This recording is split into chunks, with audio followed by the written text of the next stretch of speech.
Hello प्रिय विद्यार्थियों, एक बार फिर से आप सभी का एक और नए वीडियो में स्वागत है। हम करेंगे अनिवार्य हिंदी में जो आपका अभिव्यक्ति और माध्यम वाला जो टॉपिक है, इसको कंप्लीट हम यहाँ पर इसका अध्ययन करेंगे। तो आइए देखते हैं। सबसे पहले हम देखेंगे कि विभिन्न माध्यमों के लिए जो लेखन है, इसमें माध्यम कौन कौन से हैं, लेखन के विभिन्न माध्यम कौन कौन से हैं। पहले हम थोड़ा सा डिटेल में जानकारी प्राप्त कर लेते हैं और उसके बाद में इसके जो प्रश्न आंसर है उसको भी अपन करेंगे, ठीक है। तो देखिए, जनसंचार के प्रमुख माध्यम, इसमें से प्रश्न कैसे बनते हैं मैं आपको बता दूं। डायरेक्ट प्रश्न भी आ सकता है कि जनसंचार के प्रमुख माध्यम कौन कौन से हैं, लिखिए। तो आप लिखेंगे कि जनसंचार के 4 माध्यम हैं, जिसमें एक है प्रिंट मीडिया, दूसरा है टीवी, तीसरा है रेडियो और चौथा है इंटरनेट, ठीक है। ये जनसंचार के 4 माध्यम हैं।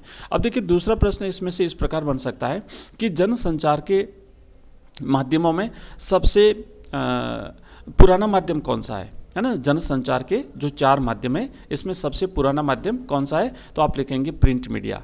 जनसंचार के जो 4 माध्यम है, प्रिंट मीडिया, टीवी, रेडियो और इंटरनेट, इसमें सबसे पुराना माध्यम है प्रिंट मीडिया। दूसरा प्रश्न यहाँ से इस तरीके से बन सकता है कि जनसंचार का सबसे लोकप्रिय माध्यम कौन सा है, तो जनसंचार का सबसे लोकप्रिय माध्यम है इंटरनेट, ठीक है। तो मतलब एक ही लाइन से देखो कम से कम 4-5 प्रश्न यहाँ पर बन सकते हैं। तो आपको लिखना है कि जनसंचार का अगर पूछा जाता है कि सबसे लोकप्रिय माध्यम कौन सा है, तो वो रहेगा इंटरनेट। नेक्स्ट आगे बढ़ते हैं।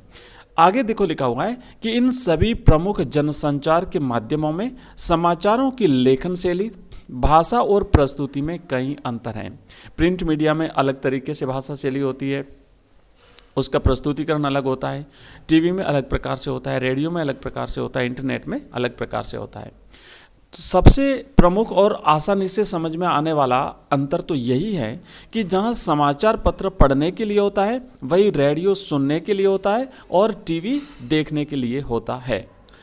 परंतु इंटरनेट पर पढ़ने, सुनने और देखने की तीनों सुविधाएं उपलब्ध होती है। अभी देखो, हमने बात करी थी कि जनसंचार का सबसे लोकप्रिय माध्यम क्यों है, लोकप्रिय माध्यम कौन सा है, तो वो इंटरनेट है। और इंटरनेट अब देखो, एक और प्रश्न यहाँ से ये बन सकता है कि इंटरनेट जनसंचार का सबसे लोकप्रिय माध्यम क्यों है, तो लिखेंगे कि यहाँ इसमें पढ़ने की सुविधा भी मिलती है, सुनने की सुविधा भी मिलती है और साथ ही साथ देखने की सुविधा भी मिलती है। इसके अलावा भी कई सारी चीज़ें हम इसमें लिख सकते हैं। अगर बड़ा प्रश्न बनता है तो वहाँ पर हम लिख सकते हैं कि तुरंत घटी घटनाएं भी हम यहाँ पर देख सकते हैं।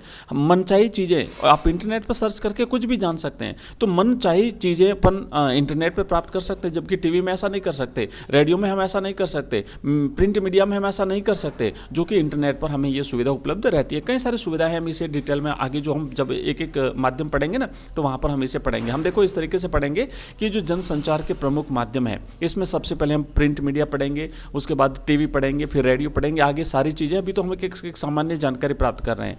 प्रिंट मीडिया में फिर हम देखेंगे कि प्रिंट मीडिया जो है, इसकी विशेषताएं क्या है, इसकी कमियां क्या है, इसकी सीमाएं क्या है। उसके बाद फिर हम देखेंगे टीवी जो है, इसकी विशेषताएं क्या है, इसकी कमियां क्या है। उसके बाद रेडियो, फिर इंटरनेट, ये सारी चीज़ें हम एक एक करके आगे पढ़ेंगे। और ये जो अपन जो पढ़ रहे हैं ना, इसके पीडीएफ अगर आप चाहते हैं तो आपको हमारे ऐप में मिल जाएगी। हमारा ऐप है एजुकेशन राइज, प्ले स्टोर पर अवेलेबल है। इस वीडियो के डिस्क्रिप्शन में लिंक दिया हुआ है, तो आप वहाँ से डाउनलोड कर सकते हैं। और साथ ही साथ हमारा जो टेलीग्राम चैनल है, वहाँ पर भी ये पीडीएफ मिल जाएगी। मैंने कल भी पीडीएफ डाली है, कुछ पीडीएफ मैंने पिछले कुछ दिनों से मैं लगातार उसमें जो है वो चीज़ें अपलोड कर रहा हूँ, तो आप लोग वहाँ से इन्हें प्राप्त कर सकते हैं। और इसके अलावा अगर आप मॉडल पेपर्स चाहते हैं कि बोर्ड एग्जाम्स के लेटेस्ट पैटर्न के अकॉर्डिंग हमने 10-10 मॉडल पेपर्स बनाए हैं प्रत्येक सब्जेक्ट के, तो वो भी अगर आप प्राप्त करना चाहते हैं तो आप हमारा ऐप डाउनलोड कर लीजिएगा। वहाँ पर आपको अलग अलग सब्जेक्ट के अलग अलग मॉडल पेपर्स मिल जाएंगे।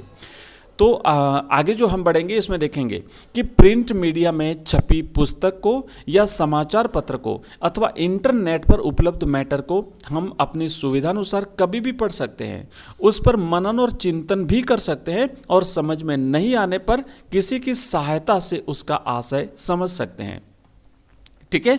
और लेकिन रेडियो और टेलीविज़न के श्रोता या दर्शक को यह सुविधा उपलब्ध नहीं होती है। रेडियो और टीवी के श्रोता या दर्शक को बुलेटिन के प्रसारण के समय की प्रतीक्षा करनी पड़ेगी।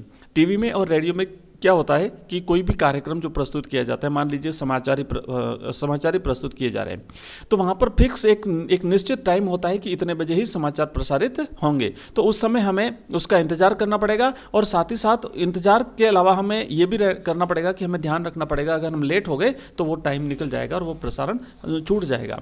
तो ये थोड़ी सी इनकी कमियां भी हैं जो कि हम आगे जाकर के पढ़ेंगे। अब देखिए, हमने जो जनसंचार के जो 4 माध्यम देखे, उनमें सबसे पहले हम बात करेंगे जनसंचार का मुद्रित माध्यम, या फिर इसे हम प्रिंट मीडिया भी कहते हैं। तो देखो, मैंने आपसे कहा था कि जनसंचार का सबसे प्राचीन माध्यम कौन सा है, तो जनसंचार का सबसे प्राचीन माध्यम प्रिंट माध्यम या फिर मुद्रित माध्यम या फिर प्रिंट मीडिया है। ठीक है, 4 जो माध्यम है उसमें सबसे प्राचीन माध्यम की अगर बात करें तो आपको ये आपके रिक्त स्थान में प्रश्न पूछा जा सकता है, या फिर आपका अति लघुतरात्मक जो प्रश्न है वहां पर ये प्रश्न पूछा जा सकता है। तो याद रखिएगा, जनसंचार का जो सबसे प्राचीन माध्यम है वो प्रिंट मीडिया है। अब इसकी यहाँ पर हम जनसंचार का जो प्रिंट मीडिया उसके बारे में हम जान रहे हैं। इसका प्रारंभ जो है वो सबसे पहले चीन में हुआ था। इस बात का भी ध्यान रखना, यहाँ से भी प्रश्न बन सकता है कि जनसंचार के जो प्राचीन माध्यम है प्रिंट मीडिया, उसकी शुरुआत सबसे पहले कहाँ हुई थी, तो प्रारंभ इसका चीन में हुआ था। लेकिन वर्तमान जो छापाखाना है, वर्तमान छापाखाना मतलब प्रिंटिंग प्रेस माने जहाँ चीज़ें प्रिंट की जाती है, अखबार है, पुस्तकें हैं, तो वर्तमान जो छापाखाना है इसका आविष्कार जर्मनी के गुटेनबर्ग में हुआ था। याद रखिएगा, जर्मनी का गुटेनबर्ग, जहाँ पर लेटेस्ट जो वर्तमान की जो प्रिंटिंग प्रेस है उसकी स्थापना हुई थी। भारत में अगर बात करें तो भारत में प्रथम छापाखाना या प्रेस की स्थापना 1556 में गोवा में स्थापित हुआ था। गोवा में ये जो है ना, ईसाई जो मिशनरीज थे, इन्होंने अपने धर्म प्रचार के लिए भारत में प्रिंटिंग प्रेस की स्थापना करी थी गोवा में। ठीक है, 1556 में, याद रखिएगा। नेक्स्ट है, ईसाई मिशनरियों ने अपने धर्म प्रचार के लिए इसे स्थापित किया था। मुद्रित माध्यमों की अनेक विशेषता है, पर सबसे महत्वपूर्ण विशेषता यह है कि छपे हुए शब्दों में स्थायित्व होता है। मतलब जो वर्ड्स प्रिंट हो गए, जो शब्द प्रिंट हो गए, वो काफ़ी लंबे समय तक हम उन्हें सुरक्षित रख सकते हैं, तो वो स्थायी होते हैं, मिटते नहीं हैं। और उसे कोई भी कभी भी आराम से और धीरे धीरे अपनी रुचि के हिसाब से पढ़ सकता है, पढ़कर विचार और मनन भी कर सकता है। और यदि छपी हुई बात समझ में नहीं आती है तो पाठक किसी और की सहायता से भी उसे समझ सकता है। तो ये देखा हमने, जो प्रिंट मीडिया है उसको देखा है। अब हम यहाँ पर क्या करेंगे, जानेंगे कि जो जनसंचार का जो मुद्रित माध्यम है, मुद्रित माध्यम की खूबियाँ क्या है, विशेषताएं क्या क्या है इसकी। ठीक है, पहले हम इसकी विशेषताएं जान लेते हैं, उसके बाद फिर हम इसकी कमियां भी जानेंगे, क्योंकि प्रश्न किसी टाइप से भी पूछा जा सकता है। हो सकता है पूछ लिया जाए कि जनसंचार के मुद्रित माध्यम की विशेषताएं बताइए, जनसंचार के मुद्रित माध्यम यानी प्रिंट मीडिया की कमियां बताइए, जनसंचार के मुद्रित माध्यम की सीमाएं बताइए। तो ये सारी चीज़ें हम क्रमशः जो है वो आगे करने वाले हैं। अब यहाँ पे देखिए कि जो प्रिंट मीडिया है, प्रिंट मीडिया यानी जनसंचार का जो मुद्रित माध्यम है, इसकी विशेषताएं जो है वो इस प्रकार है, निम्नलिखित है। पहला तो ये होता है कि ये इसमें स्थायित्व होता है। स्थायित्व का मतलब होता है फिक्स होता है। एक बार जो वर्ड्स प्रिंट हो गए, जो शब्द होते हैं वो छप गए, तो छपने के बाद शब्द जो है वो स्थायी हो जाते हैं।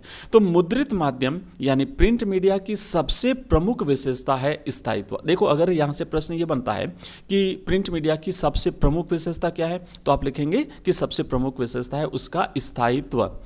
अखबार, पत्रिका, पुस्तक आदि में जो छपता है वह स्थायी होता है और उसे कभी भी पढ़ा जा सकता है, साथ ही साथ हम उसे बार बार भी पढ़ सकते हैं। जबकि टेलीविजन में ऐसा नहीं होता है। वहाँ पे आपने देखा होगा नीचे जो लाइनें चलती है ना, तो वो एक निश्चित समय तक रहती है, उसके बाद आगे बढ़ जाती है। अब अगर हमें दोबारा उसकी जरूरत पड़े तो हम उस चीज़ को दोबारा फिर से नहीं पढ़ सकते। जबकि अखबार को हम बार बार पढ़ सकते हैं, उसको संभाल के रख सकते हैं, उसको हम अगर कोई चीज़ समझ में नहीं आए तो किसी दूसरे के पास ले जाकर के उसकी सहायता से भी हम उसे समझ सकते हैं। आगे देखो, लिखा है कि अपनी पसंद के अनुसार पाठक आरंभ और मध्य के किसी भी पृष्ठ से पढ़ना प्रारंभ कर सकता है। तो बाकी चीज़ों में ऐसा नहीं होता है। जबकि अखबार में मर्जी आवे वहाँ से पढ़ना शुरू करो, और मर्जी आवे उतनी देर पढ़ो, फिर से शुरू करो, रिपीट करो, कैसे भी करो, आप इसे इस तरीके से पढ़ सकते हैं। तो पहला जो इसका गुण है वो है इसका स्थायित्व। दूसरा है लिखित भाषा का विस्तार। ठीक है, ये दूसरी इसकी विशेषता है। हम विशेषताएं पढ़ रहे हैं प्रिंट मीडिया की। तो इसमें क्या होता है कि लिखित भाषा का विस्तार। मुद्रित माध्यम में व्याकरण, वर्तनी और शब्दों के उपयुक्त प्रयोग का ध्यान रखना जरूरी होता है। समय सीमा और आवंटित जगह का भी ध्यान रखना होता है और इसकी भाषा जनसाधारण द्वारा प्रयुक्त एवं प्रचलित भाषा होती है। आपने देखा होगा अलग अलग भाषाओं में अखबार निकलते हैं, इंग्लिश में निकलते हैं, हिंदी में निकलते हैं, मराठी में निकलते हैं, अलग अलग जो प्रदेश की जैसे स्थानीय भाषाएं उसमें निकलते हैं। तो इससे क्या होता है, भाषा का प्रचार होता है, भाषा का विकास जो वो होता है। और इसका जिसकी जो तीसरी विशेषता वो है विचार चिंतन में विश्लेषण का माध्यम। नेक्स्ट है कि मुद्रित माध्यम में गंभीर और गूढ़ बातें लिखी जा सकती है क्योंकि इसका पाठक सुशिक्षित होता है, पढ़ा लिखा होता है और इन बातों को समझ सकता है।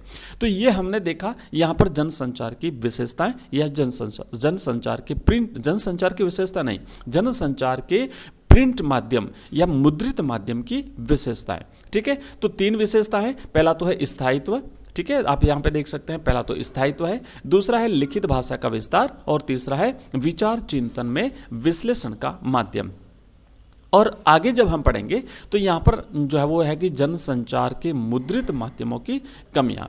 इसकी कमियाँ क्या क्या वो भी देख लेते हैं। तो देखिए मुद्रित माध्यम की कुछ कमियाँ भी हैं, जैसे निरीक्षणों के लिए मुद्रित माध्यम बेकार है। प्रिंट मीडिया जो है वो अनपढ़ लोगों के लिए, जो लोग पढ़े लिखे नहीं है उनके किसी भी काम का नहीं है क्योंकि वो चीज़ों को पढ़ नहीं सकते। जबकि रेडियो में सुन सकते हैं, टीवी में सुन सकते हैं, घटनाओं का चित्रों को देख सकते हैं, वीडियोज़ को देख सकते हैं, लेकिन अखबार में ऐसा नहीं कर सकते।